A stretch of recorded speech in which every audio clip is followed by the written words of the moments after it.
let's just do a little bit. There's no sound from this, the Trump interview. So we will have to actually act out a couple of the choice moments. I think the first one we should probably do would be the. You want to do the Electoral College one, or which one do you want to start with? And even you see where it starts. Do you mean the White House team, or when you say that? That's the question. No, I guess I don't know which.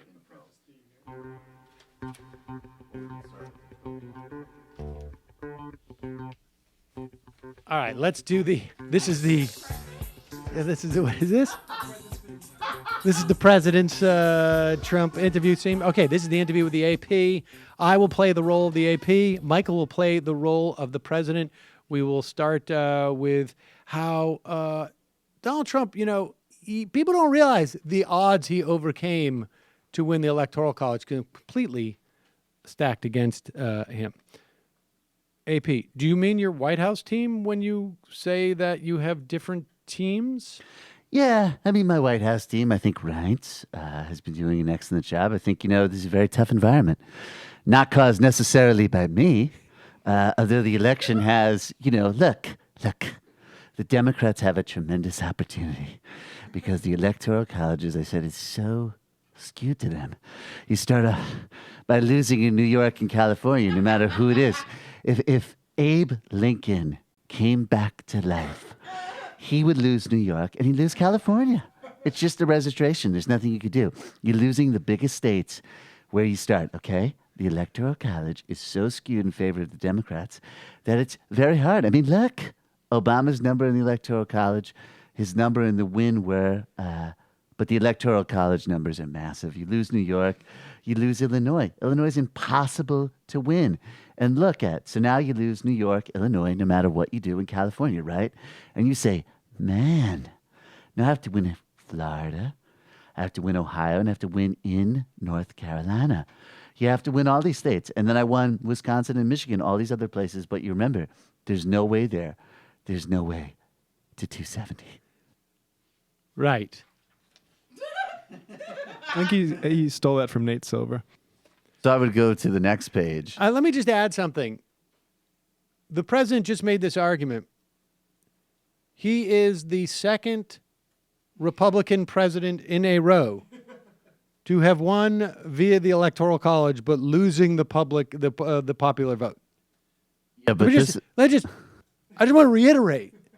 There have been 2 Republican presidents elected in the past 20 years. Me and George 25 years. threaded that needle. And they both came to office by winning the Electoral College and losing the popular vote. Yeah, but what I like is that this to me is it actually explains the voter fraud obsession too a little bit, because you remember there was an old New Yorker cartoon where it showed like the brain of a New York resident, and it was like how they mapped the geography of the world, and it was yeah, that map used to be all over the place. Right. Like everything west of the everything that Hudson. isn't New York is Right. essentially And then you can like just see that other California. place. Right. And I think that that's basically like, it's so hurtful to him that he lost New York and California. I mean, that's really the bottom line. Nobody could win. It's not possible to win.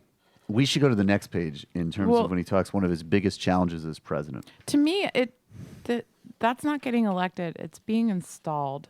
That's how I think of it. Oh, well, you're just saying that semantics. I mean, just because the Supreme Court. A lot of great people have been decided. installed. What's wrong with being installed? There's a lot of great guys. A lot of things my are friends installed. matter of fact, in Pakistan, they get Dishwashers installed. Dictators, military junta heads. You don't like dishwashers? Okay, so let's move on. He's talking about is one of your biggest challenges as president. This is about building Okay, relationship. right. Okay. So is one of your biggest, what am I talking about here? This is the context of getting Democratic support. Oh, right. Okay. Okay, and he's talking about the 3 Democratic votes that Gorsuch got. Yes. And do you think you can break through that? I mean, this Yeah, I do. is one of the biggest challenges for a president. I think, there can be to an extent. There's a basic hardline core that you can't break through, okay? You can't break through. There's a hardline group you can't break through. You can't. It's sad. You can't. Look, I met Congressman Cummings. I really liked him a lot. Elijah Cummings of Maryland. I really liked him a lot. And during the conversation, because we have very strong mutual feelings on drug prices, he came to see me at my invitation because I saw him talking about, he came to see me to talk about because drug prices are ridiculous. And I'm going to get them way, way down. You missed a way. And he said, I'm going to get them way, way, way down. And he liked it. And he said, you'll be the greatest president. And he said, you will be in front of like 5 or 6 people. You'll be one of the greatest presidents in the history of this country. He disputed that slightly. That's what he said. I mean, I can tell you. Yeah. There were 6 people sitting there. And what he did, and what do you mean by slightly? Well, he said that he felt like you could be a great president if, and then. Well, he said you'll be the greatest president in history. But if you know what, I'll take that also. But that you could be. He said that. Will be the greatest president. But I would also accept the other. In other words, if you do the job, but I accept that. Then I watched him interview, and he was like, he never even was here. It's incredible. I watched him interview a week later, and it's like he was never even in my office. And you can even say that. I'm like, I feel like I'm gonna get a stroke reading that. One more section. One more section. You want to go to page 4 and the Coke? Yeah. I believe it starts on page 4. Well, let's do Or it. Just 5. I'll do it at the bottom of the page before it. Okay. This is Somebody with the concept of the 100-day plan. yeah. And this is, of course, the 100 days of the presidency. So you did put that out, though, as a candidate. You put out a 100-day plan. Do you feel like you should be held accountable to that plan? Yeah. I mean, somebody put out the concept. Sorry. Yes. Let me ask you a question. Let me ask you a Somebody question else. again. Yeah, just Mr. restate it. President. I'm sorry. You did put out, though, as a candidate, you put out a 100-day plan. Do you feel like you should be held accountable to that plan? Somebody put out the concept of a 100-day plan. But yeah, I mostly, there in most terms, go over the terms, and I'll talk to you. The items. The items, and I'll talk to you. But things change. There has to be flexibility. Let me give you an example. President Xi, we have like a really great relationship. For me to call him a currency manipulator, and then by the way, I'd like you to solve the North Korea problem. Doesn't work. So you have to have a certain flexibility. Number 1. Number 2, from the time I took office, from now, it's a very exact thing. It's not like generalities. Do you want a Coke or anything? I'm okay. Thank you. No. But President Xi, from the time I took office, he's not been currency manipulators because there's a certain respect. I knew he would do something or whatever.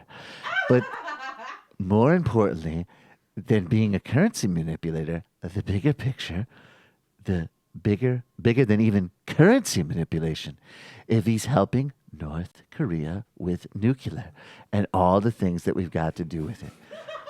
Who would call what I'm going to do, say, by the way, could you help us with North Korea and you're a currency manipulator? It wouldn't work. Right. And that's the media. Some of them get it, in all fairness. But, some of them either don't get it, in which case they're very stupid people, or they just don't want to say, because a couple of them said, he didn't call them a currency manipulator. Well, for certain reasons. Number 1, he's not, since, a very specific formula. Since my time. Oh, sorry. Since my time, he's not, very specific formula. You would think it's like generalities. It's not. Their currency's gone up. So it's very, very specific formula. And I said, how badly have they been? And they said, since you got into office, they have not manipulated their currency. That's number one. But much more important, they're working with us on North Korea. Now, maybe that'll work, or maybe it won't. Can you imagine? I feel like just even attempting Honestly, to read I'm it, getting you're- exhausted. you're like faltering. It's start when- impossible to read it and to Well, get they've into the done- rhythm of that. They've done studies that when you read, you actually, part of what makes people sort of able to digest information quickly is you start to kind of fill in logical spaces in the text you're reading. So what you're doing is it's like, okay, so naturally the transition would be I'm negotiating with them, but then you have to double check to be like, and then we had a steak, and wouldn't that be fantastic? Would you All like right, a Coke? let's go to the first. I want to try and read to him once just to get into that mindset. So ask for me, Which is do where you feel you- like you've changed the office? Do you feel like you've changed an office? Page 2, Oh, sorry. Excuse me. middle. Do you feel like you've changed in the office of the presidency?